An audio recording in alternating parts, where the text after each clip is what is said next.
There are 1.5 minutes per mark in this paper. Spend 6 minutes on it. You will see in this video that I managed to show you and explain everything that I'm thinking and still answer the question in 5 minutes. Check it out. Now, when I get to the questions, question 1 is read again the first part of source A from lines 1 to 4. I can go straight into that question because I only have to read 4 lines. That seems to me a good deal, so I'm going to answer question 1 first. The coal was exposed and windy. Well, the first thing is I don't know what this means, but I'm not going to panic. I know they're on a mountain, so this must be part of a mountain.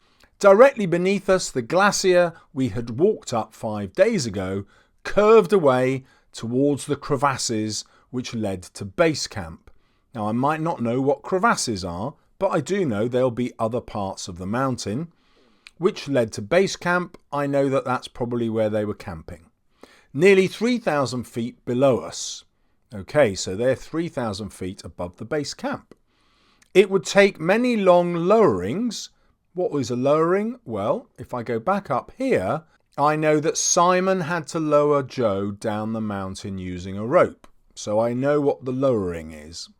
But it was all downhill, and we had lost the sense of hopelessness that had invaded us at the ice cliff. So I know they're going downhill, so up above there must have been an ice cliff. Okay, I get what's going on. Time to answer the question. The climbers were sheltering from the wind. Well, I remember it being windy, but I don't remember anything about the shelter. Let's double check. No, they're definitely getting lowered down the mountain. There's no hint that they're stopping to stay out of the wind, so I know that's rubbish. The glacier was higher up the mountain. No, I've got a really good memory about that one. Directly beneath us, the glacier we had walked up 5 hours ago. So we know that they were now above the glacier because they'd walked up it ages ago and they're now going down. And it's directly beneath them. They had been on the mountain for at least 5 days. I've got no memory of anything that sounds like that. Because it's an exam and I'm panicking, but they'd walked up it 5 days ago, and so they must have been on the mountain at least 5 days ago. So C is true. Base camp was more than 3,000 feet below them. Yep, I think that's right, but I'm not just going to put my first answer down. I'll go and double check. So base camp was nearly 3,000 feet below. And this says base camp was more than 3,000 feet below. Aha! So more than is there to catch me out. So that is false. Joe thought they would make it back to base camp quickly. That sounds like rubbish. Let's go and double check.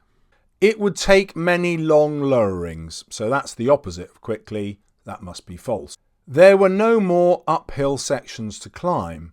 Well, that sounds right because my memory is they're coming down the mountain. It was all downhill. Yep, there's nothing else going uphill. That is correct. The climbers were feeling more positive now than they were before. Yes, we had lost the sense of hopelessness that had invaded us. That's all in the past tense, so that must be what was going on before. So that is true. On the cliff ice, the climbers had felt overwhelmed by despair. Well, they certainly had felt miserable. Let's go back and see what it said. Hopelessness. So does hopelessness mean despair? Yes, it does. That's going to be true. So because I only had to read the beginning of the source, I've answered question 1 first. But what if it wasn't the beginning of the source? What would I do if I had to read halfway through the source? So what if the question was about these lines here? In those circumstances, I wouldn't do question 1 first because it would take me ages to answer the question because I'd have to read all this first to make sure I understood what was happening here. So tactically, what I'm going to do there is answer question 3 first. Because question 3 always says this. You only need to refer to source A. That's always true. And then it gives you a section of lines. So every year this is the same. So for question 3, I do need to read the whole of source A so that those particular lines will make sense. But because it's worth 12 marks, it's worth actually reading the whole.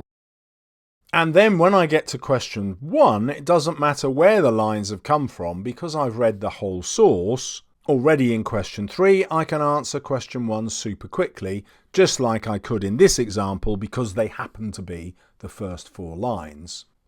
If you want to find out how to get 100% on question 2, watch the video coming up now. Why am I saying that? Obviously you're going to check it out.